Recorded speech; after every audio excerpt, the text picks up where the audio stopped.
So, patuloy po ang ating messages, no, on the life of our Lord Jesus Christ through our lectionary. Ang ating po pagbubulay ngayon ay hango po sa ating lectionary.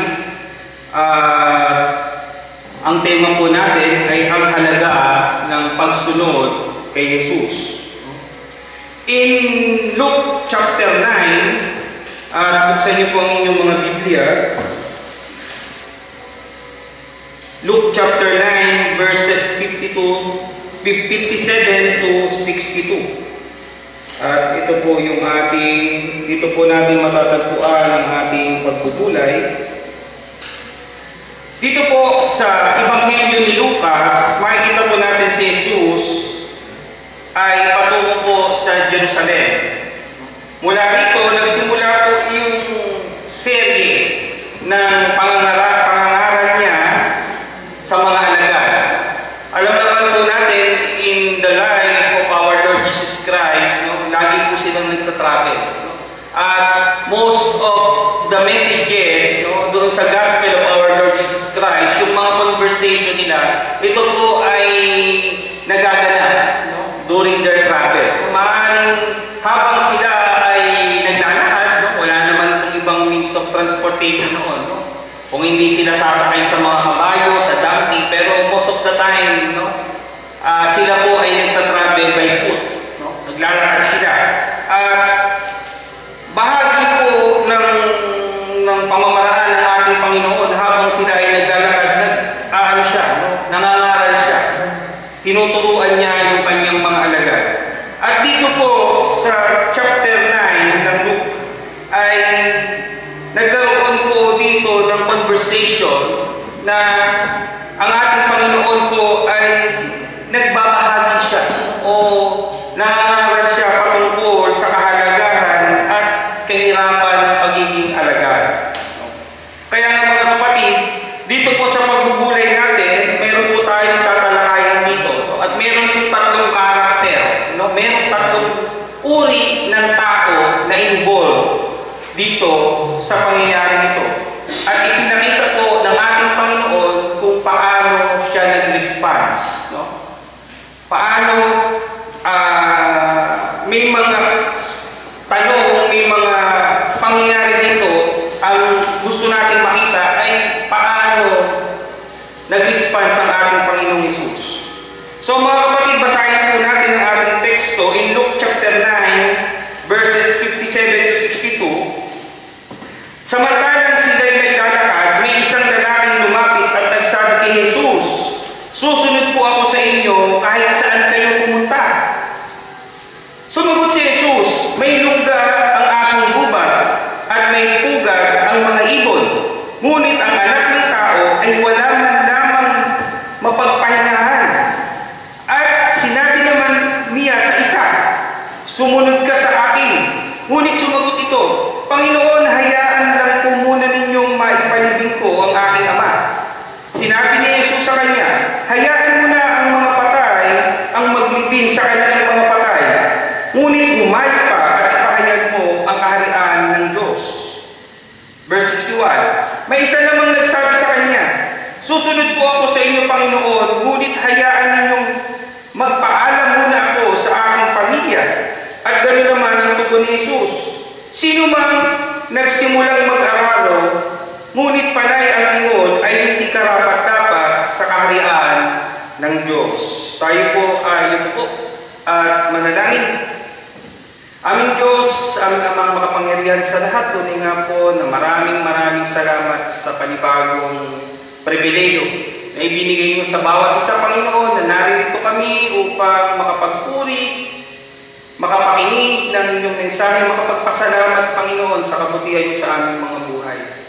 Dalangin namin, Panginoon, na pakabuksan niyo po ang aming mga puso't isipan, maunawaan namin ang mensahe niyo sa araw na ito, Panginoon, at makita namin ang aming mga sarili, makita namin ang aming mga kalagayan, at makita namin, Panginoon, ang gusto niyong ipagawa sa aming mga buhay.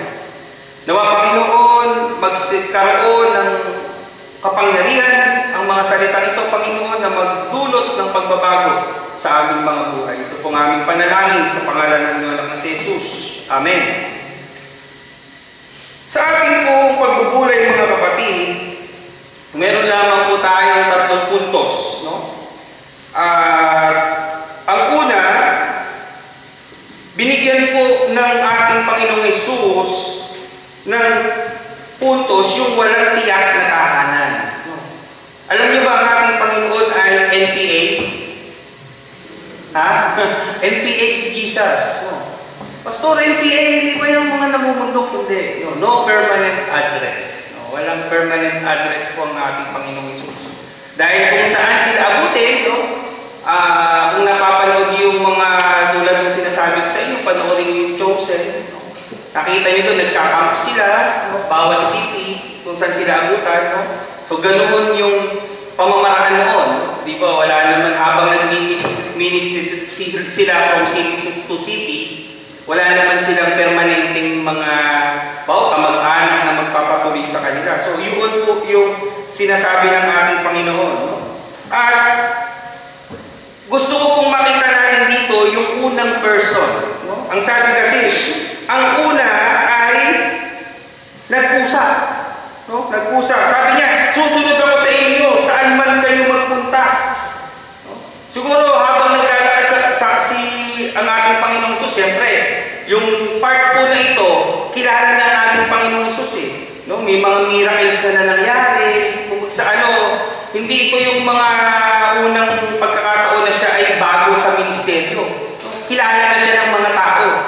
Kaya, no wonder, sila'y naglalakad, mayroong mga tao, Jesus, susunod po ako sa inyo. Kasi siyempre, naglalakad sila eh. Nakita, kasama yung mga alagad. So, ang sabi ng ating Panginoon, may lungga ang mga asong gubat at may pugad ang mga ibon. Nakita natin dito may kalalagyan eh. Ngunit ang anak ng tao ay walang matuluyang tiyak.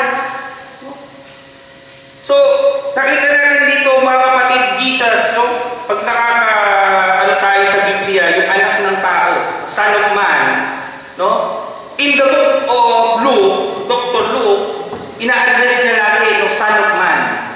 Madalas niya makikita yan, na ang ating Panginoon, ina-address niya yung sarili niya, anak ng tao. Pero hindi siya nangangahulugang, hindi siya Diyos ha? Diyos siya. Sinasabi niya lang yun to emphasize na siya ay nabuhay kasama ng mga tao. At siya ay nagkatawang tao. So, yun. Yun yung magandang makita natin.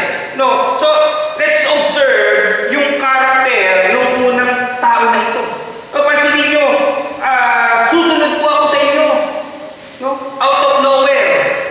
Anong ibig sabihin ito? That person volunteered. Nag-volunteer siya.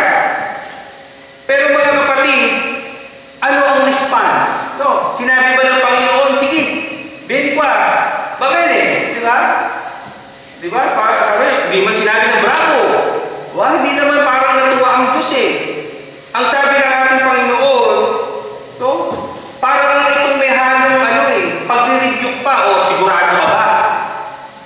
Are you sure? Doon sa binovolunteer mo na yan.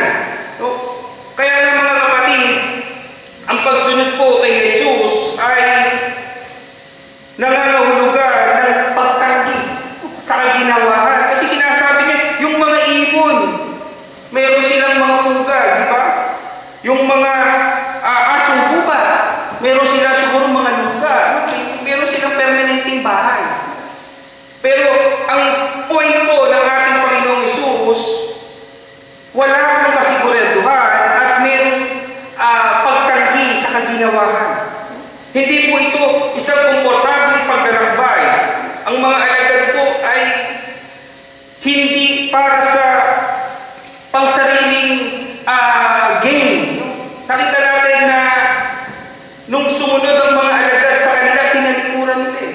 Maraming struggle, marami silang mga paghihirap along the way. Kaya mga kapatid, malaki po ang sakripisyo. Minsan kasi sa atin, ay alam yung pinapasok natin. Minsan nagbo-volunteer tayo, whether in work, no, kung saan man yan. No, at sa huli, minsan nakapasubo tayo. Kasi hindi natin alam kung ano yung pinapasok natin. But the Lord Jesus Christ here, no, sinasabi niya, hindi niya agad in-embrace ito. Sinabi niya, alam mo ba, wala nga kaming sariling bahay. Wala nga kaming sariling lugar na nakapagpapahinga kami. Sinasabi niya, mahirap. Mahirap. Kaya nga mga kapatid, bilang po mga Kristiyano, hindi po tayo tinawag sa komportableng pamumuhay. Don't make me wrong na hindi tayo entitled. Iba po yun. Pastor, ganyan pala, no? Kasi nga maraming may mga sekta na bawal magsaya, bawal mag-alahas, bawal maggupit ng buhok, no? Magpahaba ng kuko, maraming bawal. Hindi po ganoon yung konsepto nito. Ang konsepto nito, mga kapatid, ang konteksto kung tinuturo ito, hindi madali na sumunod sa ating Panginoon. No? Maaaring mawala po yung mga opportunity, magka-problema tayo sa mga relasyon, maging yung yaman at yung ating kalagayan. Kasi iba po yung kalagayan na dapat natin isipin kapag tayo ay mananampalataya. So mga kapatid, handa ba tayo? Sa ikalawang puntos po, ipagpaliban muna ang magtawag. So, the Lord Jesus Christ here, nung sabi, ang pangalawa ay inutusan. Kung yung kanina, nag-volunteer siya, ito naman, ang Diyos ang tumawag. So, sabi niya, sumunod ka sa akin. Pero anong sabi nitong pangalawang tao na ito? Ngunit sumagot siya, Panginoon, hayaan mo na ninyong ilibing ko ang aking ama. Mga kapatid, the second person, maganda kung makita natin dito, na hindi siya nag-volunteer. Guro, nanonood lang siya habang naglalakad ng ating Panginoon. Tapos tinawag siya, ikaw, sumunod ka sa akin. Siguro, umanyang ba yan? Ako. Tapos, siguro isip-isip nun, teka muna po. Ganun. Itong scenario na ito, kung imagine natin, no? Hindi siya tumanggi eh.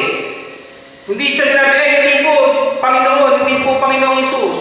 Sandali muna po. No? Kasi po, meron po akong, kasi dito, no? Hindi natin pwedeng i-interpret to na sabihin natin may patay talaga. No? Kasi mga kapatid, sa tradisyon po ng mga Hudyo, ang patay, pagkapatay, nililibing agad. No? Hindi po ito nilalamayan tulad ng kaugalian natin. No? So, pag hindi natin ito pwedeng i-interpret ng may lamay, no? May patay pala kayo, may lamay pala doon. Tapos ikaw nandito ka, nakikiusyoso ka sa pagdaan ni Jesus. No? Hindi ganon. No? So, iba yung interpretasyon nito, mga kapatid. No? Kaya nga, ano yung sabi doon sa uli? Ano yung verse natin doon? Sabi dito, sa verse 60, sinabi sa kanya, hayaan mo na ang mga patay ang maglibing sa kanilang mga patay. Oh. What does it mean? Ikaw, chosen ka, tinawag kita, no? Yung may magbibil dyan. Maaaring pwede natin sabihin na nakikita ng ating Panginoong Isus na itong tao ito, siya lamang yung may pananampalataya sa kanyang pamilya. At in the Bible, brothers and sisters, kapag ikaw ay walang pananampalataya, anong tawag sa iyo? Ikaw ay patay. No? So, pwede natin itong i-take like this. No? Pero, ang punto natin dito, mga kapatid, merong dahilan. Merong dahilan. So, the person here was called directly. No? Pero, hindi niya po nag-hesitate siya. No? So, mga kapatid, ang kailangan po ditong makikita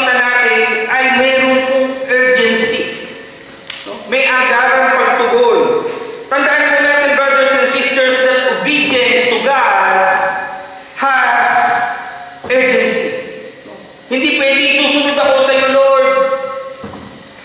Pag pwede na ako. No? Yan ang problema natin. Mga kabataan, lend me your ears. Mga youth, makinig kayo.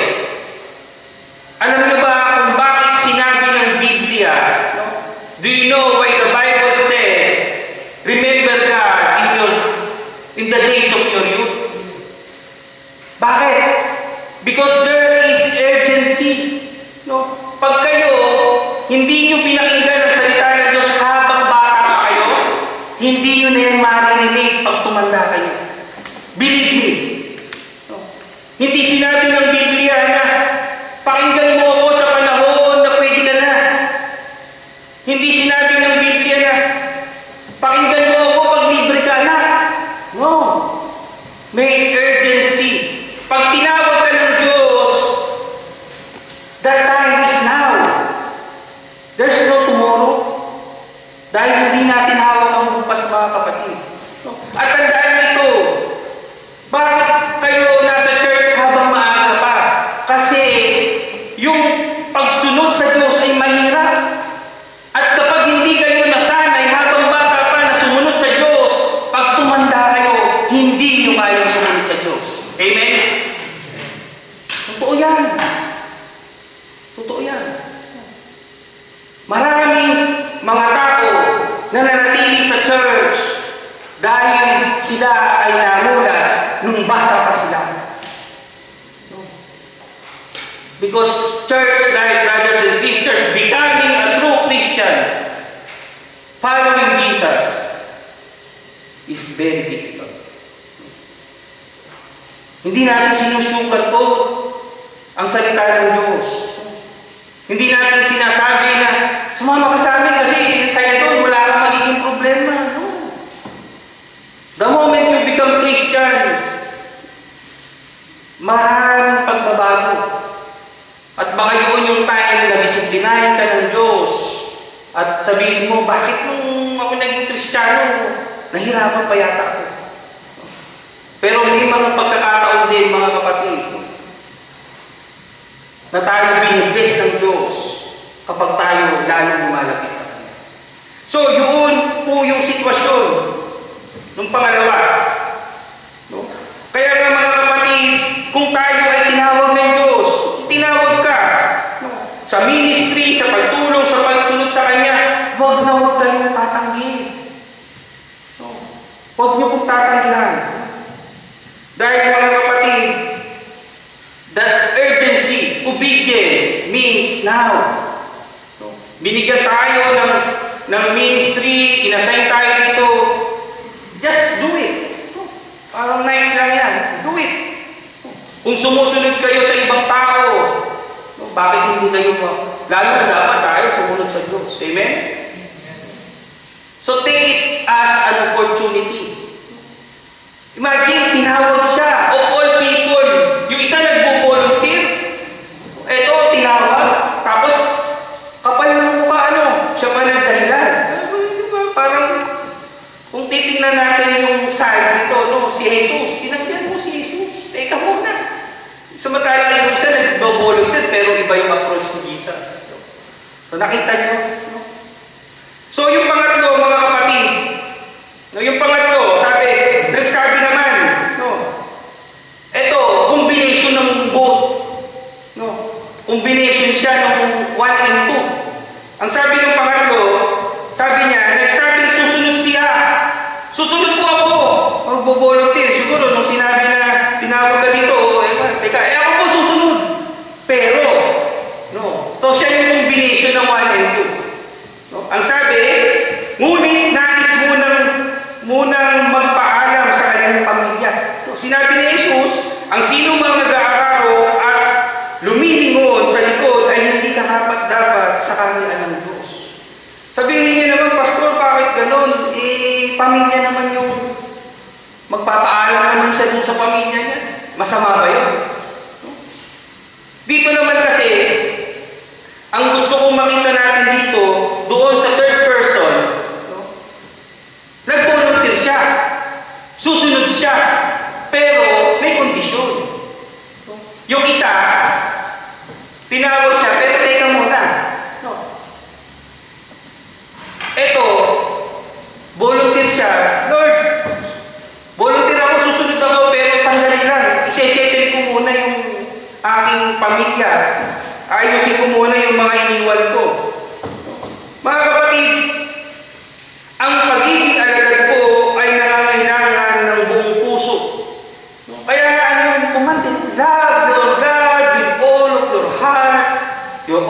mind, your soul. Diba?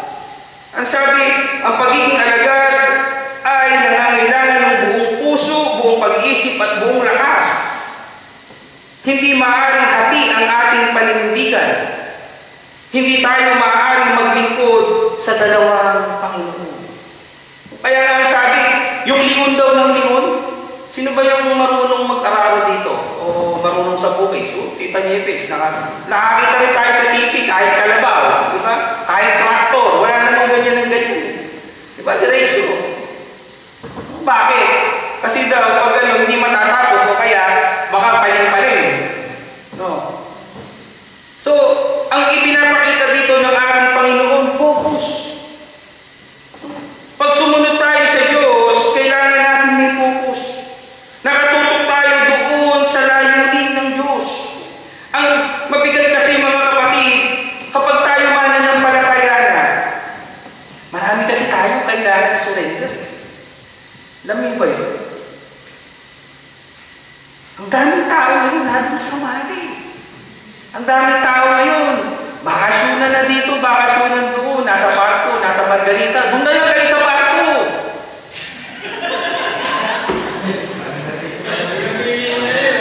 Doon na lang kayo sa barko at matutulog na. No, sarap magpahinga. No, maraming kailangan isuko. Kaya kapag mananampalataya na minsan, church kasi, parang namimiss ko na yung mga friends ko doon. So, hindi na ako napupunta doon, di ba? Hindi mo na magawa yung iba na yung priority. Talagang iba ng mga kapatid. Kaya nga, bakit bata pa eh? Yun nga yung point ko kanina eh. Di ba? Pag yung ginagawa mo habang bata pa, kasi namulat na sa ganito eh. Alam niyo ba, pag summer sa Pilipinas, nagpapasyalan na yung mga pinsan ko, yung iba namin kamag-anak. Pag araw ng linggo sila umaalis, kami naiiwan. Lagi kami naiiwan magkakapatid. Kasi hindi pwedeng hindi mag-church. Pero tingnan nyo, ganun, nagkaanak, ganun na ngayon. Ganun na yung buhay eh. Ang punto ko, kapag nasanay tayo ng bata pa lang, nakita natin yung kahalagahan ito, mga kapatid. Sa huli, makikita natin, tama ang desisyon. Tama ang magulang ko. Tama kami pinalaki. So, marami kasi tayo talagang isa-sacrifice, mga kapatid. Mahirap ang pagsunod. Kailangan natin ng focus, kailangan natin ng dedikasyon, no? At huwag tayong mamuhay doon sa sana at kung. Sa pagiging mananampalataya, no?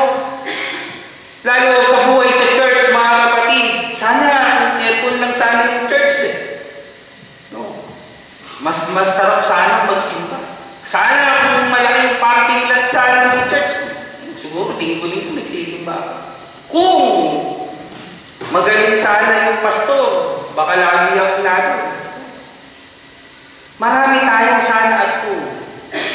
Kaya nga mga kapatid, kailangan natin ng focus. Focus on Jesus. Kaya maraming church hoppers, alam niyo ba yun? Hindi lang mga party goers o party hoppers. Maraming church hoppers. Pag hindi sila okay dito, sana. Tapos may kaisipan pa sila. Yung church na yun, kung napunta sana yung pastor dito na yun, napunta yung member na yun dito, yung kabait ni gano'n na dito. Alam mo, nagpo-construct sila ng sarili nilang idea church. Okay, sana doon na lang ako. Eh, hindi na mga kapatid eh. Wala nang perfect church. Hindi gano'n.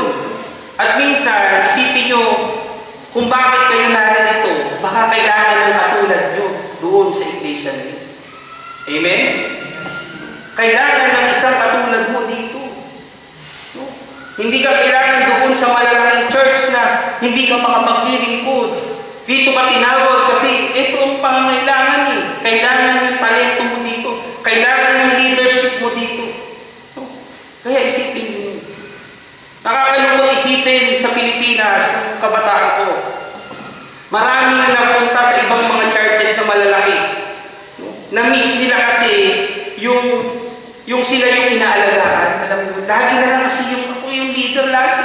Ako na lang lagi yung nahihirapan. Napunta sila sa ibang church na maganda, sila yung inalagaan, sila yung pinamper. Yung iniwan nilang church, ano nangyari? Nawala. Nakuha ng ibang church.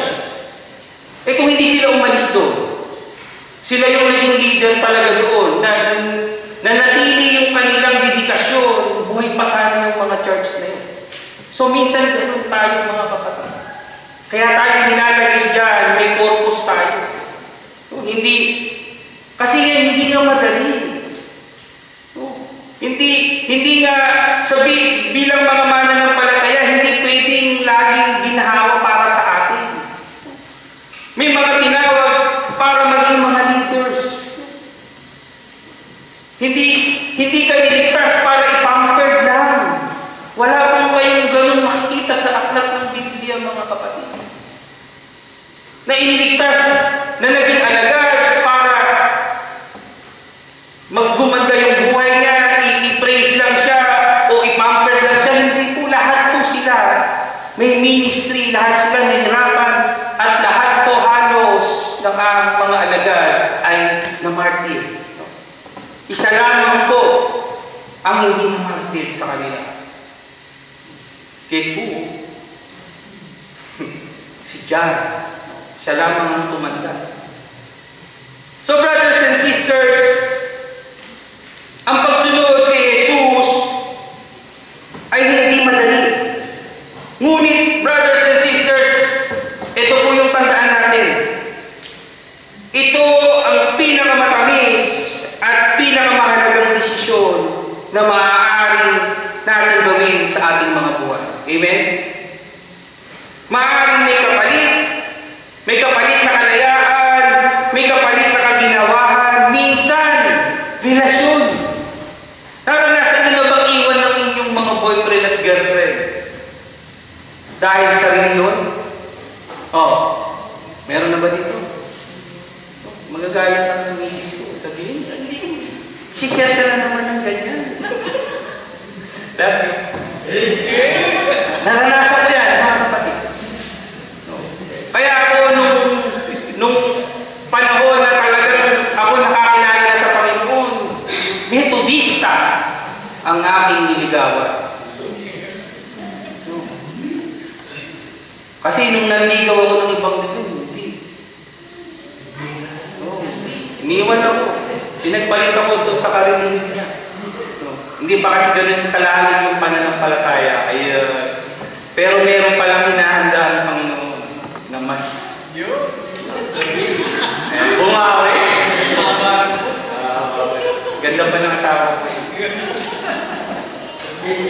Ayan. So mga kapatid, even relationship, sa pamilya maraming nakahati, nung naging Kristiyano ka, hindi ka na sumasama sa amin. Paano ka sasama doon? Walang ginawa, kundi gaganyan. Hating gabi, napupuyat ng gano'n. Diba? Siyempre, pag mananampalataya ka na, iba ka na eh. Hindi ka na makikisama ka na lang. Pero, hindi nasisira yung pagiging kamag-anak, pagiging kaibigan, pero may point kasi doon, yung relationship nyo, kung dati kayong close, meron ka ba dyan, pre? Hindi na gano'n. Siyempre, naiiba na yan eh. Nababago ang relasyon. Ngunit mga kapatid, ang kapalit naman. Isipin natin yung pang-eternity. Ngayon, mga kapatid, ang nakatitiyak lamang tayo ay yung mga bagay na pang-eternity. Lahat ay pansamantala lang.